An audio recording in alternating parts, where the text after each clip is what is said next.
स्वामी अद्भुत आहेत.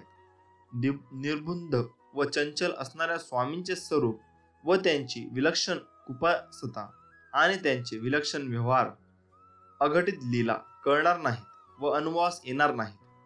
स्वामी एकमेव चिरंतन सत्य आहेत. बाकी मायाभ्रम आहे. ते सर्व शक्तिमान असे सर्व विश्वाचे मालक आहेत. स्वामी अवधूत म्हणजे सर्वोच्च संन्यासी आहेत, परमहंस आहेत. स्वामी स्वयंभू स्वयंसिद्ध आहेत. ते अव्यक्त आहेत. ते भक्तांसाठी नाम व रूप घेतात. स्वामी ओंकारातील पहिला स्वर ओमकार म्हणजे शेषशाही विष्णू भगवान आहेत. स्वामींना कुळ, जात, धर्म, पंथ, संप्रदाय नाही. त्यांची जात सर्व संतांप्रमाणे कळवळायची आहे. स्वामी अचलोपम म्हणजे उपमा न देता येण्यासारखे अथांग सामर्थ्य व ज्ञानरूप आहेत. स्वामी अमर, अतर्क्य व अनुत्तम म्हणजे सर्वोष्ट आहेत. स्वामी तपोमय, अजर, यतीश्वर आहेत. ते अखंड व सर्व चराचराला व्यापून आहेत. श्री स्वामी समर्थ कल्याणकारी देवतांचे स्वामी आहेत. सर्व देवता आणि रिद्धिसिद्धी स्वामींची पूजा करतात. स्वामींना काम, क्रोधादी विकार नाहीत. तसे संकल्प आणि विकल्प नाहीत. ते सर्व साक्षी आहेत. स्वामी सर्व विश्वातील अर्थ, आनंद, प्रेम आणि सुखरूप आहेत. स्वामीच सर्व जीवनातील प्राण व तेज आहेत. स्वामी नित्य जागृत आहेत. म्हणजे स्वामींची सर्व देवस्थाने स्वामींच्या अस्तित्वाने जागृत आहेत. स्वामी महाराज हे अतिसूक्ष्म व अतिविराट वटवृक्षासारखे वटवृक्षाच्या तळी व मुळात आहेत. म्हणून साध्या पार्थिव दृष्टीला त्यांचे दर्शन होणे अवघड आहे. स्वामी निरालंबासनी आहेत. म्हणजे त्यांचे आसन कशाच्याही आधारावर अवलंबून नाही. त्यांचे स्थान चंद्र, सूर्य, तारे उदयास्ता पलीकडचे आहे. ते सर्व विश्वाला व्यापून दंशागुळे उरलेले आहेत. स्वामी सर्व जीवांचे श्रुद्ध म्हणजे जीवलक आहेत. जीवांच्या उद्धारासाठी त्यांनी सदेह अवतार या मृत्यू लोकात घेतलेला आहे. स्वामी अथासाक्षी व अनंत परमात्मा आहेत. स्वामी अतींद्रिय स्मर्तगामी म्हणजे स्मरण करताच, हाक मारताच भक्तासाठी अवतीर्ण होणारा साक्षात ईश्वर आहे. स्वामी अमुख्य आहेत. म्हणजे होणाऱ्या गोष्टींचे कर्तेपण ते स्वतःकडे घेत नाही. ते निर्माही, निरंकारी, तुल्यनिंदा, स्मृतिमोनी व निर्विकारी साक्षी आहेत. म्हणून ते म्हणायचे, मला नमस्कार करा किंवा करू नका, माझे नामस्मरण, पूजा करा किंवा करू नका, मी आहेच. स्वामी अहंभावीन प्रसन्नभाव आहे असे आहेत. ते भक्तांवर नित्य प्रसन्न असतात. त्यांच्या पापवृत्तीवर व संकटांवर ते रागवतात व त्यांची देहशुद्धी व चित्तशुद्धी घडून आणून त्याला मोक्ष प्राप्ती घडवतात. स्वामी त्रिलोकशाय म्हणजेच स्वर्ग, पृथ्वी व पाताळ यांचे आधार व आश्रय आहेत. स्वामी आत्मसंभव, आत्मतत्वातून व निजरूप आणि निजानंदातून प्रेरणा किंवा स्फूर्तिरूप व्यक्त होतात.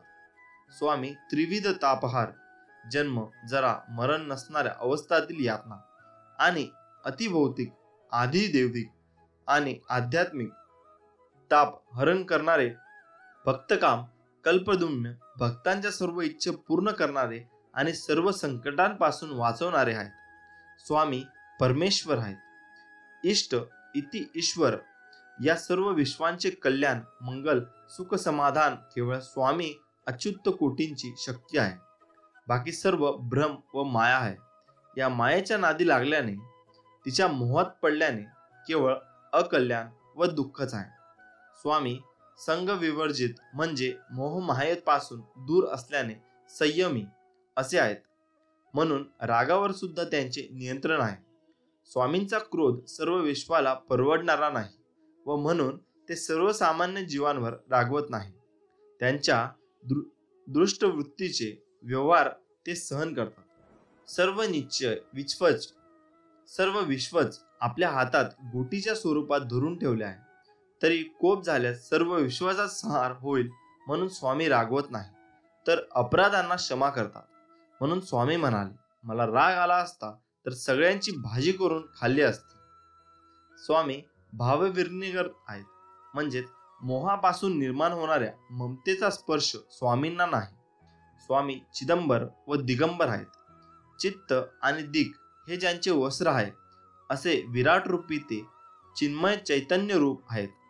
स्वामींची कृपा उदंड व त्यांच्या मुखातून येणारे श्रीवचन हे अविनाशी त्रिकाल बाधित सत्य आहे. स्वामी म्हणतील तेच शेवटी खरे होईल. स्वामी कालांतक आहेत, म्हणजे माया स्वरूप काळशक्तीचा अंत करणारे आहेत. त्यासाठी ते कृतलक्षण म्हणजेच सर्वाधसिद्ध आहेत. ते कृपासागर आहेत.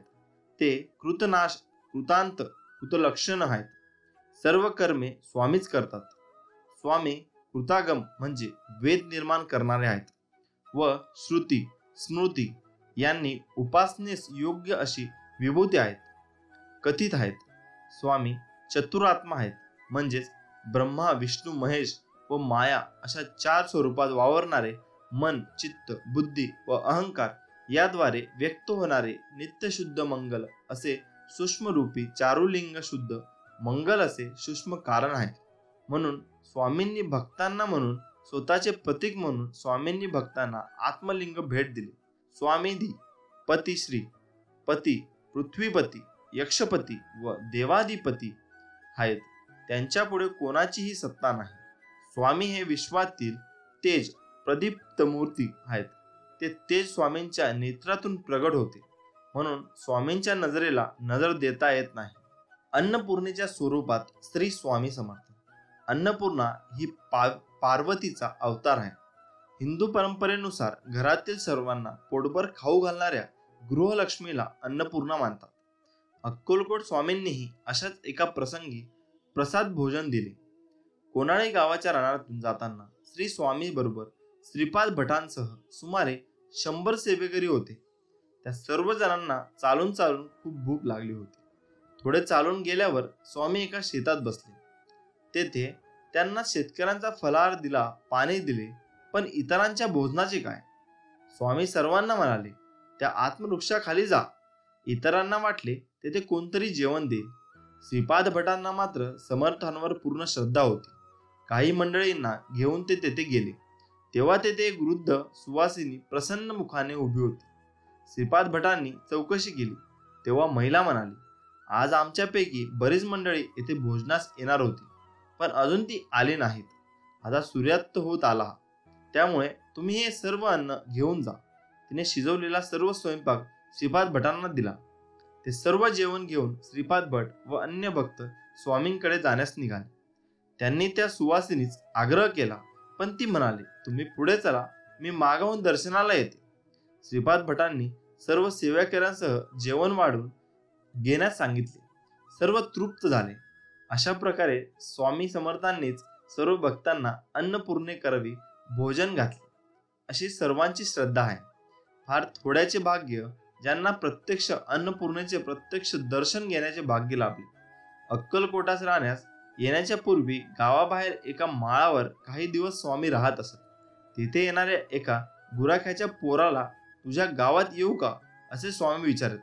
2 दिवस त्याने काहीच उत्तर दिले नाही. 3ऱ्या दिवशी तो या म्हणाला. तसे स्वामी गावात गेले. याप्रमाणेच अक्कलकोटात श्री गुरूंची ओळख प्रथम गुराख्याच्या मुलाशी झाली. अक्कलकोटास आल्यानंतरचेच स्वामींचे चरित्र उपलब्ध आहे. त्यापूर्वीचे विशेष उपलब्ध नाही. एकदा स्वामी अक्कलकोटास त्यांचे एक आद्य भक्त चिंतोपंत टोळ यांच्या घरी असता वसंत ऋतूतील एका मध्यरात्री अंगणात पडलेले होते. तेव्हा स्वामींना गाण्याची लहर लागली व गोरे रूप तुझे तुझला पाहिले 7 लाल माडीवर, ही जुनी लावणी स्वामींनी संबंध म्हटली. ती ऐकून पंतांना नवल वाटून ते म्हणाले, महाराज, आपण पूर्वाश्रमात गृहस्थ होता असे वाटते. आपली जात कोण, आईबाप कोण? स्वामींनी चटकन उत्तर केले की आमची जात चांभार, आई महारेल व बाप महाराय. असे म्हणून महाराज पोट धरधरून मोठ्याने हसू लागले. श्री स्वामी समर्थ. अक्कलकोटास एक म्हातारी सोनारी वेडसर दिसे, पण तिला स्वामींची भाषा इतरांपेक्षा जास्त कळे. एकदा तिच्या देखत महाराजास एका कलापाने प्रश्न विचारला, स्वामीनू, आपण कोण आहात? त्यावेळी श्री समर्थ म्हणाले, मूळ पुरुष वडाचे झाड दत्तनगर. हे ऐकून ती म्हातारी म्हणाली, वटपत्र शयनी मूळ पुरुष दत्तात्रेय रूपाने अवतरले आहेत. नंतर कोणी एक कर्वे यांनी विचारले, हे महाराजांचे सत्यात रूपवचन आहे काय? परंतु आपले ज्ञाती कोण? समर्थ म्हणाले, आम्ही यजुर्वेदी ब्राह्मण. आमचे नाव नृसिंहबान, काश्यप गोत्र, आमची मीन राशी. पुन्हा विचारल्यास टाळक्यात पायपोस. पण काय रे, तुझी फकड मुलगी पुण्यास रात्रंदिवस फिरते, तिचे ज्ञानी कोण? हे ऐकून प्रश्न विचारणारा गृहस्थ ढेकळासारखा विरघळला. बऱ्याच जणांना हा प्रश्न पडतो की आपण स्वामींची इतकी सेवा केली तरी महाराज अजून का प्रसन्न होत नाही, अजून त्यांची कृपादृष्टी का होत नाही? याला कारण आपला मागील जन्म आपल्याला ज्ञात नाही. सर्वांनाच दुःखे असतात. दुःख संकटे एका मागून एक येतच राहतील तर मन खट्ट होते. आपल्याच वाट्याला एवढे दुःख का? इतके नामस्मरण केले तरी महाराजांना आपली दया येतच नाही का? आणि निराशेने कधी कधी नामस्मरण सोडून देण्याचे विचारही मनात येऊ लागतात. पण अशा विकल्पांना अजिबात धारा देऊ नये आणि आपण नामाला धरून राहावे, कारण हीच आपल्या परीक्षेची वेळ असते. आणि महाराजांचीही इच्छा हीच असते की आपण प्रारब्ध भोगातून मुक्त होऊन मोक्षपदाकडे यात्री व्हावे. आपले स्वामी तर इतके कनवाळू दयाळू आहेत की ते दुःखातही आपल्याला एखादा आशेचा किरण, सुखाची एखादी झुळूक सतत दाखवत राहतात, जेणेकरून आपला प्रिय भक्त आपल्यापासून दुरावू नये असे स्वामींनाही वाटत असते. अशा वेळी ते नामरूपाने सदैव आपल्या बरोबर राहून अडचणींच्या काळात आपला मार्ग सुखकर करत राहतात. म्हणूनच नामाला कधी सोडू नये, कारण आपले पूर्वसंचित संपल्याशिवाय आपली साधना फळाला येत नाही. हेच स्वामी विज्ञाचरणाने दृष्टांतातून आपल्या जाणून घ्यायचे आहे. दुःख संकटे असतील तरच आपल्या सुखाची किंमत कळते आणि भगवंताच्या अस्तित्वाची जाणीवही या एकाच गोष्टीमुळे आपल्याला होत राहते. म्हणूनच श्री स्वामी नाम नौका भवसागरी तराया, भ्रमभोवऱ्यात अडली, नौका कधी ना बुडली, धरुणी सुकानु हाती बसलेत स्वामी राया. आपल्याला आयुष्यात काही मिळवायचे असेल तर ती फक्त स्वामी कृपाच, दुसरं काहीच नको. ही एकच भावना अंतकरात खोलवर रुजवायची, कारण तीच एकमेव शाश्वत सुखाच्या विसाव्याची जागा आहे. बाकी सर्व अशाश्वत असतं आणि म्हणूनच दुःखदायकही असतं. यासाठी स्वामी मला फक्त तुम्ही हव्या अशी तळमळ जीवाला लागली तर स्वामींच्या अस्तित्वाची प्रचिती येते आणि मग सुख दुःखासारख्या क्षुल्लक गोष्टींची बाधा स्वामी आपल्याला होऊच देत नाही. कारण स्वामी माऊली म्हणजे साक्षात दत्तमूर्ती, दया म्हणजे देणारा, सर्व काही आपल्या भक्तावर प्रेमाने लुटवणारा कृपा सिंधूच आहेत. फक्त आपली अढळ निष्ठा आणि अनन्य प्रेम हवे माऊलींवर. निवडुंगाच्या बनाजवळ आल्यावर बाकीची सर्व मंडळी थबकली. एकटा चोळाप्पा मात्र कसलीही शंका मनात न घेता निर्भय होऊन निष्ठेने स्वामींच्या मागे चालत राहिला. आणि काय आश्चर्य, एकही काटा चोळाप्पाच्या पायात मोडला नाही. जणू काही ते काटे नव्हतेच, फुलांचा गालीचाच अंतरला होता. स्वामी आपल्या परम भक्ताच्या निष्ठेची परीक्षा घेत असतात. प्रारब्धाने कितीही दुःख संकटे आली तरी भक्तांची भगवंताच्या चरणावर अढळ श्रद्धा आहे की नाही ते पाहतात. आणि एकदा का भक्त त्यांच्या परीक्षेला उतरला की स्वामींच्या कृपेला सीमाच राहत नाही. स्वामी अक्कलकोटास प्रगट होण्यापूर्वी त्यास अनेकांनी अनेक ठिकाणी पाहिलेले असल्याचे आढळून आले. त्या अक्कलकोटास येऊन राहिल्यावरही त्यांचा संचार एकाच वेळी अनेक ठिकाणी होत असे. श्री स्वामी समर्थ. स्वामींची वृत्ती पाहिली तर ती श्री नृसिंह सरस्वतीच्या वृत्तीपेक्षा पूर्वीच्या क्रमांकात वर्णिलेल्या कित्येक दत्तावतारांशी अधिक जुळतेशी दिसते. चरित्रकार भागवत लिहितात, महाराजांची वृत्ती फारच विलक्षण प्रकारची असे. त्यांच्या वृत्तीस कित्येक लोक पिशाच वृत्ती म्हणत. प्रातःकाळ होण्याबरोबर नित्य नेमाने उठून संन्यासाधर्मास योग्य असा प्रातः स्नानादी जप तप किंवा अनुष्ठान अथवा ध्यानधारणा वगैरे काहीही एक करण्याचा नेम नसून स्वच्छंदाने व दुसऱ्यांच्या हाताने सर्व कारभार होत असे. महाराज स्नान दुसऱ्याने घालावे, परंतु स्नान व्हावे असे त्यांच्या मर्जीस आल्यास महाराजांस जेवणास दुसऱ्यांनी घालावे, परंतु जेवावे अशी महाराजांची लहर लागल्यास महाराजांच्या अंगावर पांघरून दुसऱ्यांनीच घालावे, परंतु ते अंगावर असावे असे त्यास वाटल्यास महाराजांनी मनाला वाटेल त्या ठिकाणी जावे. ती जागा मग राजांचा रंगमहल असो, अगर स्मशानभूमी असो, वाळवंट असो की निवडुंगाची जागा असो, महाराजास प्रतिबंध करणारा कोणी नसेल. महाराज चारेल त्याच्या हातचे अन्न खात असत, परंतु महाराज अधर्मी होते अशी कल्पनाही कोणास करवत नसे. महाराज कधी कधी दिवसातून 2-2दा स्नान करीत, केसराच्या व चंदनाच्या उट्या अंगाला लावून घेत आणि आरती करून घेत. कधी कधी 8-8 दिवस स्नानच करीत नसत. कोणास न कळत एखाद्या बागेत अगर स्मशानात अगर जंगलात जाऊन राहत. महाराज चालू लागले म्हणजे त्यांच्याबरोबर कोणाच्यानेही चालवत नसे. ते बोलू लागले म्हणजे एकसारखे काहीतरी बोलत असत. हुक्का उडू लागले म्हणजे एकसारखा हुक्काच उडीत बसत. लहान मुलांजवळ खेळू लागले म्हणजे एकसारखा खेळतच चालावा.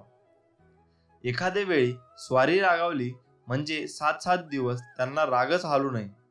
आनंदात स्वारी असली म्हणजे सर्वांजवळ मधुर वाणीने बोलावे. अशा प्रकारची महाराजांची दर घटकेस वृत्ती बदलणारी असल्याने त्यांच्याविषयी खरी परीक्षा खऱ्या पारख्याकडून वाचून कोणालाच झाली नाही. नामाला कसलीही उपाधी नाही, काळवेळ नाही, लहान थोर नाही. कृपा व्हावी, अपेक्षापूर्वी व्हावी या संकल्पने जरी नामाची सुरुवात झाली तरी हरकत नाही. नाम आपले काम करतेच. नामाच्याच प्रभावाने हळूहळू ते नाम आपल्या हृदय महाराजांसाठीच घेतले जाऊ लागते आणि स्वामी नामावर आपले प्रेम कधी जडले ते आपल्यालाच कळत नाही. कारण ही किमया देखील स्वामीच करतात.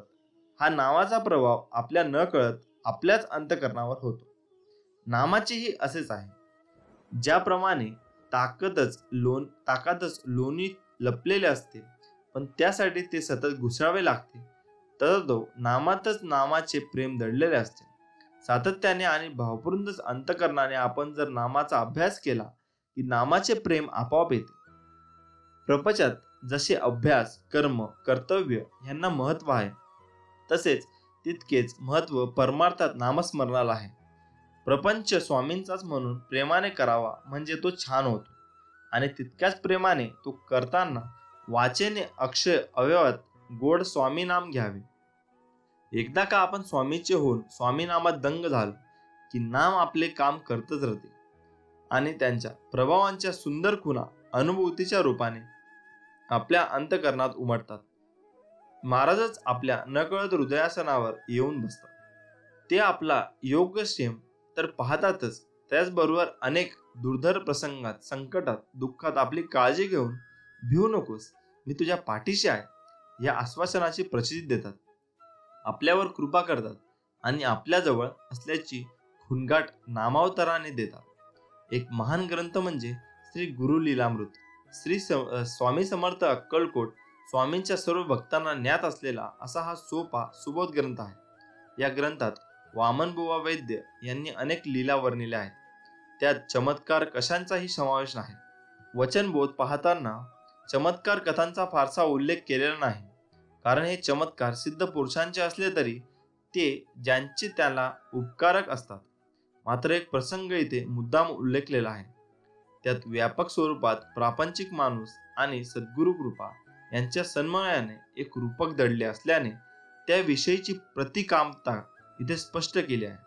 प्रसंग असा आहे की मुंबई ठाण्यातील राहणारा एक लक्ष्मण नावाचा कोळी होता. तो खलासी होता. त्यांना व्यापाराशी फार मोठ्या प्रमाणावर होता. समुद्रातून जहाज, आगबोट याद्वारे तो व्यापार करीत असे. एकदा जहाजात पुष्कळ मालही भरलेला होता आणि त्याच्याबरोबर काही प्रवासीही होते. वाटेत मोठे वादळ सुटले आणि जहाज समुद्रात बुडू लागले. लक्ष्मण कोळी खरे तर मोठा धैर्यवान होता, पण तो घाबरला. डोळ्यातून पाणी वाहू लागले. प्रसंग तर मोठा दुर्दैवी ओढावला होता. देववशात त्यासी झाले स्मरण, श्रीमद दत्तात्रेय स्वामी अनन्य शरण, होनी म्हणे त्रैलोक्यात तारण, आपणा विन नसेची, नवस केले देवादी देवी, करू लागला योगेश्वरांचा धावा, वदे गुरु मायबाप धावा हो धावा, पावा मज संकटी. त्याच काळी अक्कलकोटात प्रिय भक्त चोळापांचे सदनी स्थित, आनये खेळत असता अवधूत, एकाएकी गडबडून उठले. त्वरेने उजवा हात खाली घालून आवेशेने हू हू हू असे म्हणून तात्काळ दिदले उचलून आश्चर्यजन पाहता ते जैसे हनुमंते पृथ्वी ते घालून कर द्रोणागिरी उचलेला सत्वर तैसे दत्तात्रेय स्वामींनी अभय कर त्वरे उचलली जहाज येतदा. जहाज तरले, लोकही वाचले. पुढे 8 दिवसांनी लक्ष्मण कोळी अक्कलकोटला आला. स्वामी समर्थांना त्यांनी साक्षात दंडवत घातले. स्वामी समर्थांचा आशीर्वाद घेऊन तो आपल्या गावी परतला. आता त्यातले रूपक पाहू. तुम्ही आम्ही सर्वजण प्रापंचिक आहोत. लक्ष्मण कोळीप्रमाणेच या भवसागरात आपली देहनौका हाकीत आहे. कधी कधी दुःख, संकटे, प्रतिकूलता यांच्या वाऱ्यावादळात आपली देहनौका सापडते. मन वैतागते, बुद्धी डळमळीत होते. अशा वेळी आपण काय करतो? तर उपासनेने जे दैवत असेल वा सद्गुरू असतील त्यांना आत्तपणाने हाक मारतो, साथ घालतो. त्यावेळी भक्ताचा धावा ऐकून देव त्यांच्या सहाय्यासाठी धावून येतो. अशा वेळी प्रत्यक्ष देव धावून येतो. म्हणजे काय? तर कुणा ना कुणाच्या रूपात येऊन तो आपल्या संकटातून सोडवतो. संसारिकालाही देव कृपा म्हणा वा सद्गुरू कृपा म्हणा सहाय्य करते. अशा वेळी आपण मनोमन देवाचे, सद्गुरूंचे ऋण मान्य करतो. त्यांची ऋण फेडण्यासाठी वा उतराई होण्यासाठी त्यांच्या दर्शनार्थ जातो. सेवा म्हणून तन्मनधन अर्पण करतो.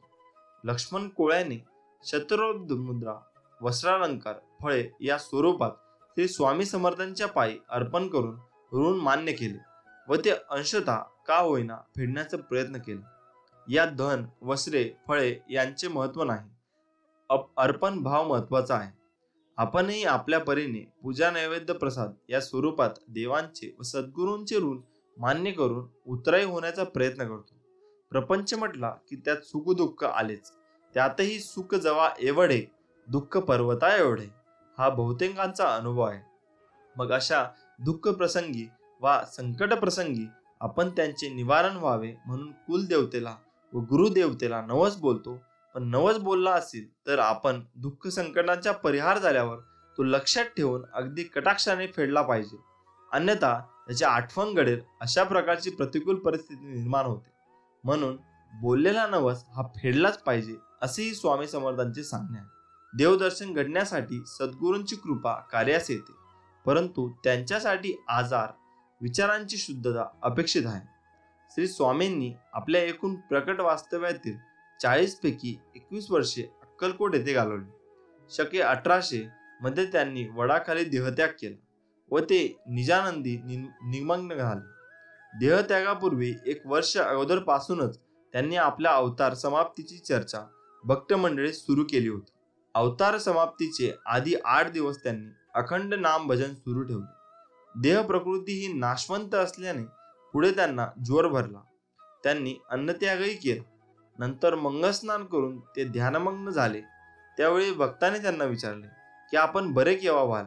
तेव्हा स्वामी उत्तरले, जेव्हा पंढरी जळेल अथवा डोंगर बोलतील तेव्हाच आराम पडेल. दुःख विवळ का होता?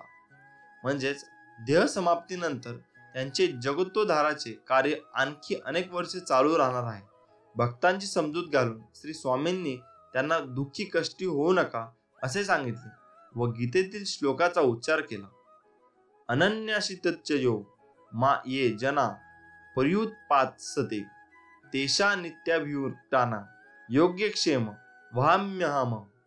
अनन्य भावाने शरण येऊन जो माझी भक्ती करतो, नामस्मरणात्मक भक्तियोग आचरितो, त्यांच्या योग्यक्षेम मी चालवेन असे अभिवचन स्वामींनी आपल्या भक्तास दिले आहे. हा श्लोक म्हणत त्यांनी ध्यानमग्न अवस्थेतच आपला देहचा त्याग केला. त्या दिवशी मंगळवार चैत्रवद्य त्रयोदशी ही तिथी होती. श्री स्वामींनी जो उपदेश केला त्यात नामस्मरणाला सर्वाधिक महत्व दिले. अनन्य भावाने माझी सेवा कर, मी तुझा योग्य क्षेम चालवेन या गीतोक्षी पुनरुच्चार करून स्वामींनी नामस्मरणाची अखंड माळ भक्ती चालू ठेवावी हाच महाबोध सांगितला आहे. स्मरण सातत्याच अस्तित्वाची प्रचिती असते. भिवू नकोस, मी तुझ्या पाठीशी आहे हे त्यांचे आश्वासने नामजप करण्याक्षणी तुझ्या सन्मुख आहे हेच भक्ती तत्व सांगते. वडाच्या पारंब्या तुम्ही धरून बसा हे त्यांनी का बरे सांगितले असावे? तर या सांगण्यातील माथितार्थ असा की वड हे अखंड तत्वाचे प्रतीक आहे. हे झाड वाढते, मोठे होते, विस्तारते, त्यास अनेक पारंब्या फुटतात, त्या पुन्हा जमिनीत रुजतात, त्यांचा पुन्हा वृक्ष होतो. ही अखंड तत्वाची खूण श्री स्वामींनी सांगितली असावी.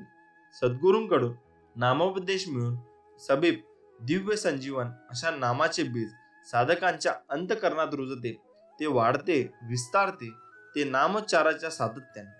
श्री स्वामी समर्थांची हळूहळू सर्व भारतभर कीर्ती पसरली व नाना धर्माचे अशिक्षित सुशिक्षित लोक स्वामी दर्शनास अक्कलकोटास येऊ लागले. ह्यात जिज्ञासू अतिथी तसेच श्री स्वामी यांची परीक्षा पाहणारेही लोक येत. श्री स्वामींकडून प्रत्येकास त्यांचे अचूक उत्तर मिळे. निरनिराळ्या भाविक लोकांबरोबर श्री स्वामी त्यांचे भाषेत बोलत व जिज्ञासूंचे समाधान करीत. श्री स्वामी समर्थांचे येणाऱ्या भक्तास परमार्थ मार्गात उन्नती करून घेण्यासाठी येणारे भक्त फार थोडे. श्री हरिभाऊ हे श्री स्वामींचे भक्त. त्यांनी प्रथम भेटीतच श्री स्वामी समर्थांचे जवळ येण्याकरता मुंबईस आपला संसार आवरता घेतला. स्वतः चक्रपाणी व त्यांच्या सौ वैराग्य संपन्न व्यवस्थेत घराबाहेर पडले. त्यांनी चांदीच्या पादुका तयार करून श्री स्वामी समर्थांचा प्रसाद म्हणून कामठीपुरा येथे मठ स्थापन केला. श्री स्वामी सुतांनी श्री स्वामी चरित्रावर काव्य केले आहे. श्री स्वामी सुधे श्री स्वामींचे देखत पंचतत्वात विलीन झाले. ती तिथी श्रावण वैद्य एक होती. श्री बाळाप्पा महाराज श्री स्वामी समर्थांचे थोर भक्त श्री बाळाप्पा महाराज. ते धारवाड जिल्ह्यातील हवेरी या गावाची राहणारे. घरी सावकारी व्यापार वगैरे उत्तम परिस्थितीत चालते होते. एके दिवशी बाळाप्पांच्या मनात वैराग्य उत्पन्न झाले व सद्गुरू कोठे भेटले व मार्गदर्शन करील ही आत्यंतिक तळमळ लागली. त्यावेळी त्यांचे वय 30 वर्षाचे. ते श्रीक्षेत्र गाणगापूर येथे आले. त्यांनी तेथे 2 महिने कडक अनुष्ठान केले. 2 महिन्यानंतर त्यांना दृष्टांत झाला. तू अक्कलकोट येथे जाऊन स्वामी सेवा करावी. आज्ञेप्रमाणे ते अक्कलकोटाला आले. त्यांना पाहताच श्री स्वामींना 7 जन्माची ओळख असल्याप्रमाणे अत्यंत आनंद झाला व जीवाशिवाची ओळख पटली. श्री बाळाप्पा महाराज यांनी श्री स्वामी सेवा एकनिष्ठपणे केली. साधकावस्थेत त्यांना दैवी सामर्थ्यांची प्रसिद्धी येईल. श्री स्वामी समर्थांचे निर्वाणानंतर ते 32 वर्ष ह्यात होते. श्री वामनबुवा वामोरीकर वैद्य व नृसिंह सरस्वती. श्री वामनबुवा वामोरीकर श्री स्वामींचे एकनिष्ठ शिष्य. श्री गुरु आज्ञा प्रमाणे मानणारे श्री गुरुलीलामृत हा महाराजांचे जीवनावर चरित्रपर ग्रंथ श्री वामनबुवांनी लिहिला. श्री नृसिंह सरस्वती स्वामी महाराज आळंदी हे थोर संत योग प्रक्रिया समजून घेण्यासाठी अक्कलकोटात श्री स्वामींकडे आले. श्री स्वामींना त्यांनी मनातील भाव जाणून समाधी लावली व त्यांना योग प्रक्रिया समजावली. श्री माटेबुवा श्री स्वामी समर्थांची कीर्तन करून सेवा करीत. एके दिवशी कीर्तन प्रसंगी श्री माटे म्हणाले, ह्या भवसागरातून आम्हाला कोणते चरण पार करतील. एवढे म्हणताच श्री स्वामी समर्थांनी आपले चरण पुढे केले. माटेबुवांचे लक्षात आले की हे चरण आपणास उद्धारतील व त्यांनी कीर्तनात श्री स्वामी समर्थांचे पाय घट्ट धरले. श्री वासुदेव बळवंत फडके प्रसिद्ध क्रांतिकारक श्री वासुदेव बळवंत फडके हे स्वामी महाराजांचे दर्शनास आले. त्यावेळी आपली तलवार श्री स्वामी समर्थांच्या पुढे ठेवली व श्री स्वामींच्या हातातून ती प्रसाद म्हणून मिळावी अशी इच्छा धरून बसले. श्री स्वामी महाराजांनी ती तलवार झाडावर टांगून ठेवण्यास सांगितली व असे सूचित केले की तू करीत असलेले कार्यात यश येणार नाही. श्री वासुदेव बळवंतांनी ती तलवार घेतली, स्वामींना नमन करून गेले. पुढे त्यांनी बंड केले पण ते विफळ झाले. श्री स्वामींचा नित्यक्रम असा असे, भल्या पहाटे श्री स्वामी महाराजांना भक्त मंडळी स्नान घालील. नंतर संध्या वगैरे श्री स्वामी समर्थ फक्त 2 आचमने घेत. नंतर त्यांना लंगोट नेसावी लागली. थोडा फराळ घेऊन त्यांना भक्तांचे दर्शनाकरता बसवीत. श्री स्वामी समर्थ सर्व दर्शनार्थींच्या मनातील कामना ओळखून त्यांच्या इच्छा पूर्ण करीत. श्री स्वामींची कीर्ती सर्व भारतभर पसरली व बडोदे, इंदोर, ग्वाल्हेर येथे संस्थानिक अक्कलकोट येथे दर्शनास येत. सरदार विंचुरकर आदी सरदार दर्शनास येत. ते स्वामींचे भक्त झाले. श्री स्वामी समर्थांचे समकालीन अवतारी पुरुष समकालात स्थापित श्री माणिक प्रभू महाराज, श्री नरसिंह सुरस्वती, श्री जंगली महाराज, श्री बिडकर महाराज हे श्री स्वामी समर्थांचे शिष्य. त्यांनी 3 वेळा नर्मदा प्रदक्षिणा केली होती. त्यावेळी जंगलातून जात असता त्यांना सिंहाची डरकाळी ऐकू आली. तोच सिंह त्यांच्या समोर उभा. श्री बिडकर महाराजांना स्वामींना त्या रूपात दर्शन दिले. त्यांची भीती नष्ट झाली. श्री बिडकर महाराज अक्कलकोट येथे गेले असता त्याने श्री स्वामी समर्थांनी त्यांच्याजवळ ते करीत असलेल्या किमयेची दक्षिणा मागितली. श्री बिडकर महाराजांना तांब्यात पासून सोने करण्याची किमया अवगत होती. त्यांनी आनंदाने सदर किमयेची उदक श्री स्वामी समर्थांच्या हातावर सोडली व किमया करणे बंद केले. फाल्गुन व 10 रोजी या स्वामी भक्ताने देह ठेविला. श्री सोमनाथापासून श्री जगन्नाथापर्यंत तसेच विश्वेश्वरापासून रामेश्वरापर्यंत अक्षरशः अनगिनत स्त्री पुरुषांना श्री स्वामींनी आकर्षित करून घेतले. त्यांचेवर निरपवाद कृपा वर्षाव केला. त्यांचे कुसुम कोमल अंतकरणात जीवमात्राविषयी अलोट प्रेम वसत असे. पडिक पंडितांचा अभिमान दूर करून त्यांच्या विद्यारूप चंदनाभोवती पडलेला अहंकार सर्प विळखा दूर केला. शास्त्र अभ्यास व वेदविद्येचा पुरस्कार केला. शास्त्र संपन्न पंडितापासून अक्षरशत्रू बसप्पांपर्यंत, राजधीरापासून भाग्यवनाहीनापर्यंत, वेदशास्त्र संपन्न ब्राह्मणापासून अत्तेजापर्यंत, सात्विक संचार संपन्न सत्तीपासून ते दुराचारी वैश्यापर्यंत प्रतिदिन असंख्य जीवात्मे स्वामी समर्थांकडे येत. कोणी शुद्ध भावनेने, कोणी निष्काम सेवेसाठी, कोणी कामनापूर्तीसाठी, कोणी परीक्षा पाहण्यासाठी वा निंदानालस्ती करण्यासाठी. श्री स्वामी समर्थांनी आलेल्या व्यक्तींचा कधी कंटाळा केला नाही. उलट सानिध्यात असलेल्या प्रत्येक आयुष्यभर जतन करावा वाटेल असा अनुभव अमोल ठेवा प्राप्त करून देऊन त्यांनी मने श्री ईश्वरा सेवेकडे वळवली. श्री केळकर यांनी चिपळूण येथील स्वामी मठ स्वामी आज्ञेप्रमाणे स्थापन केला. श्री केळकर हे रेल्वेत नोकरी करीत असता त्यांना जलोदर नावाची रोगबाधा झाली. त्यांनी ताबडतोब नोकरीचा राजीनामा देऊन श्री क्षेत्र अक्कलकोट येथे श्री स्वामी समर्थांचे सेवेत उर्विरत आयुष्य व्यतीत करावयाचे ठरवून श्री सेवेत गुंग झाले. त्यांची उदारावस्था नष्ट झाली. नित्य घडणारे चमत्कार त्यांनी जमा करून श्री अक्कलकोट स्वामी समर्थ बखर तयार केली. श्री स्वामी समर्थांनी श्री केळकर यास आपल्या पादुका घेऊन चिपळूण येथे स्वामी मठ स्थापन करण्यास सुचवले. त्या ठिकाणी त्यांचे वंशज त्याचप्रमाणे सेवा करीत आहेत. महाराष्ट्रात मुंबई, पुणे, चिपळूण, गोवा, वेंगुर्ला, गुजरात, वडोदरा, सुरत, अहमदाबाद आदी ठिकाणी श्री स्वामी मठ स्थापन झाले आहेत. श्री अक्कलकोट स्वामी समर्थ यांचे निर्वाण होण्यासाठी बुधवारपेठ येथे श्री स्वामी समर्थ समाधीची जागा श्री चोळाप्पांनी तयार केली. ती त्यांनी समर्थांना दाखवली. श्री चोळाप्पा हे श्री स्वामी समर्थांचे निर्वाधनाआधी श्री स्वामीचरणी लीन झाले. श्री स्वामी वटवृक्षाखाली नेहमी बसत असत. यांनी जागी श्री स्वामी समर्थ शके 1800 बहुधान्य नाम संवंतर चैत्र व 13 दुपारी 3च्या सुमारास लौकिक दृष्ट्या पंचत्वात विलीन झाले. श्रद्धेच्या वाढीसाठी श्री स्वामींचे संपूर्ण जीवन सिद्ध पुरुषाचे असल्याने त्यांचे चरित्र म्हणजे अनुभव कथा होत. हे सर्व अनुभव अनेकविध चमत्कारांनी भरलेले आहेत. सिद्ध पुरुष प्रेरणा देतात आणि कार्य करून घेऊन सिद्धीस नेतात. श्री स्वामींच्या अनेक चरित्रकारांनी श्री चमत्काराची अनुभवगाथा अत्यंत सरसाळपणे, प्रेमाने आणि अपार श्रद्धेतून गुंफली आहे. श्री वटवृक्षाच्या पारंब्या जशा विस्तारतात आणि त्यात पुन्हा जमिनीत रुजून नवा वृक्ष त्यातून साकारतो, तशा या अनुभव कथा आहेत. त्या स्त्रींच्या प्रेरणेतून पचितीस येतात आणि त्या पचिती रूपाचे स्वरूप म्हणजे चमत्कार. पण चमत्कार म्हणजे परमात्मा नव्हे हे अनेक साक्षात्कारी संत सत्पुरुषांनी सांगितले आहे आणि खरेही आहे. मग अशा चमत्कारांचा अन्वय कोणता, अशा प्रश्न मनात उभा राहतो. त्यांचा एकूणार्थ एवढाच की हे चमत्कार श्री कृपेने होतात, हे तर सत्यच आहे. पण या चमत्कारामागे भक्तांची श्रद्धा वाढावी, ही दृढ व्हावी, त्यांचा आनंद प्राप्ती व्हावी, हाच त्यामागचा हेतू असतो. श्री स्वामी समर्थांच्या अनेक चमत्कार कथांतून त्यांचे विषयीची श्रद्धा दृढावते आणि नामघोष सातत्य पुन्हा पुन्हा भक्तांच्या अंतःकरणात ठसत जाते. तिथेच श्री स्वामींचे अस्तित्व असल्याची खूण मनोमन पडते.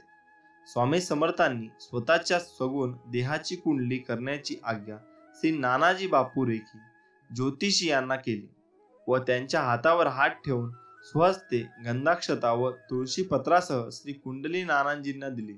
त्यावेळी श्री रेखी यांच्या उजव्या हातावर विष्णुपद प्रसाद म्हणून उमटले. या कुंडलीत महत्वाचा उल्लेख म्हणजे धरणी दुभंग होऊन 8 वर्षाची बालमूर्ती हस्तिनापुरापासून 12 कोस दूर असलेल्या छेली खेडेगावात वडाखाली गणपतीच्या मूर्तीजवळ प्रगटली. निराकार निर्गुण परब्रह्म देह धारण करून सगुणात येते व अवतार कार्य संपल्यावर पुन्हा निर्गुणात जाते. हा ईश्वर ज्या सगुण देहात प्रकट होतो त्या देहाची व जन्मकाळाची वैशिष्ट्ये त्यांच्या कुंडलीत आढळतात. ही वैशिष्ट्ये स्वामींनीच मान्य केलेल्या व दिलेल्या पत्रिकेत आढळतात. स्वामी समर्थ ही विश्वशक्ती जेव्हा सगुणाकार देहात प्रगट झाली तेव्हा वेळ व देहाची वैशिष्ट्ये विशेष आहेत. ती स्वामींनीच मान्य केलेल्या कुंडलीत प्रगट झालेली आहेत. जन्मकाळ बहुधान्य सत्वताचा वैभवाचा आहे. अश्विनी सूर्यपत्नी नक्षत्रावर चरणी प्रीतीचा योग आहे. चैत्र मासातील द्विजेचा प्रहर आहे. आद्य पुरुषाचे स्पंदन स्फुरण दाखवणारी नाडी आहे. देवगण आहे. ज्ञात यज्ञात चिंतनाच्या समाधीचे हवन करणारे ती यजुर्वेदी ब्राह्मण व नारसी ही चैतन्य स्वामी आहेत. राशी स्वामी मंगळ आहे. तात्पर्य महाराजांच्या ठिकाणी सारी दोद्वे सामावलेले दिसत. ते कधी मसनवटीत तर कधी खासबागेत, कधी महारवाड्यात तर कधी राजवाड्यात, कधी निवडुंगाच्या काट्यांवर तर कधी पलंगावर, कधी मंदिरात तर कधी मठात याप्रमाणे सारख्याच भावनेने वावरत असत. सहज स्वारी बाहेर निघाली की सर्व राजाचिन्हांनी मंडित दिसावे. छत्र चामरे, पालख्या, म्याने, घोडे, गाड्या, गायी, म्हशी इत्यादी खिल्लारे, तंबू, कनाती, नगारखाने, वाजंत्री, रणवाद्य, सेवेकरी व यात्रेकरी लोकांच्या फलटणी, त्याचप्रमाणे पुराणिक हरिदास, गवय्ये, कलावंतिनी, तमासगीर, नाटकवाले, त्याचप्रमाणे फुलवारे, फुलारी, मिठाईवाले सर्व प्रकारचे दुकानदार बरोबर आहेतच. मग महाराज एखाद्या वेळी जंगलात का वस्तीला जातात ना, बरोबर हा इतका सरंजाम असावायचाच. अशा या लोकोत्तर पुरुषाची खरी योग्यता जागण्यास अशी तशीच पात्रता पाहिजे.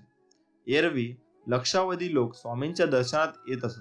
हिंदुस्थानाच्या चारही टोकांकडील व साऱ्या धर्मातील लोक स्वामींच्या दर्शनात येत असत.